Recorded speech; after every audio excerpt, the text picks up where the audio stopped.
Hi guys, today I'm going to tell you about books that I've DNF'd, so books I've marked as did not finish on Goodreads. There are currently 10 of those, and this was something that up until I actually started blogging and realized that so many books so very little time is so true. I didn't DNF everything, like I would force myself to finish everything, but now I'm like, I don't like this book, why am I forcing myself to finish it? So I just like DNF it. So there's 10 of these. The first one is Men Are From Mars, Women Are From Venus by John Cray something. He has a PhD. And this is a book that when they had in the library in the place where I was staying last year in the States. And I started reading it. I think I read about 50 pages. I was really entertaining. But it's like non-fiction, so I couldn't like read it fast and I wasn't in the mood for it. But it was really entertaining. It is definitely a book that I want to go back to someday. It's just not right now, so it's currently on my DNF shelf, but hopefully someday it will be moved to the red shelf. The next one is Looking for Alaska by John Green. I listened to half an hour of this on audiobook. I was bored. You're like really bored. And yeah, it felt like we're teenagers and very young adultish, and I've been craving something different, and I think this one I will never finish. Then I have The Ghosts of Cape May by Craig McManus. I lived in Cape May for 4 months last year, and I kept seeing there's like 3 books in this, I think, or 4 by this guy, and they sell it everywhere in Cape May. So I thought, oh, instead of buying a souvenir, I'll just buy a book about Cape May. And I read, I think, 30 or 40 pages around Halloween because, ghosts.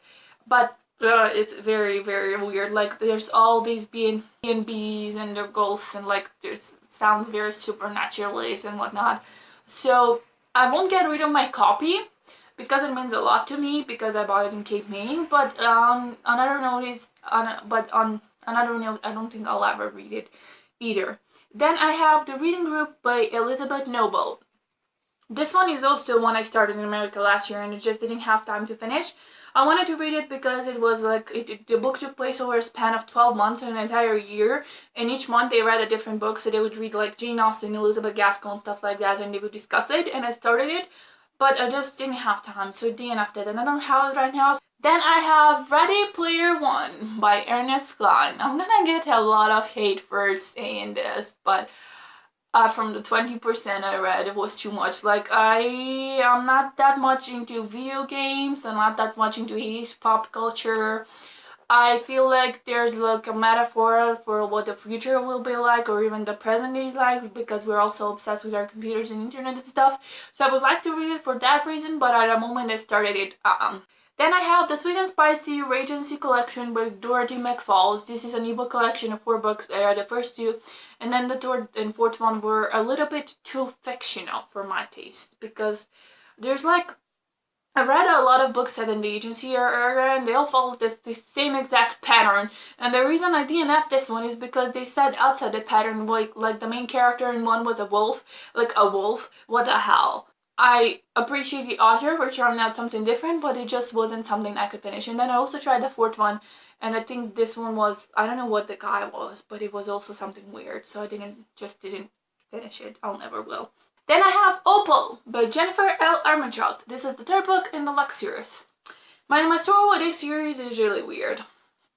I started Obsidian, DNF'd it at 30%, went back and finished it because I didn't have anything else more appealing on my Kindle when I was traveling. Then I read Onyx, also DNF'd it at first, but I decided to finish it, and I read 30% of Opal. I didn't have all of these books around 30 or 40%, I don't know what it is.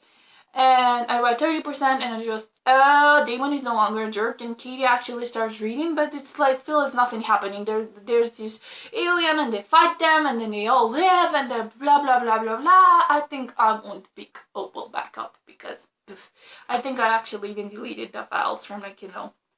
And then I have English by Wang Gang. A book that I own and that I thought would be really entertaining because I study English, and this book revolves heavily around children in China learning English and around the English dictionary. There's only one English dictionary in your school, and it's like this big blue book, and I think it would revolve around a lot about that.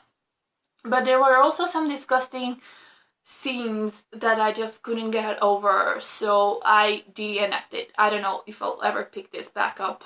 I may even unhaul it. I don't know. And the last one is Lux by Anna Godberson. A lot of Luxes, DNF Luxes.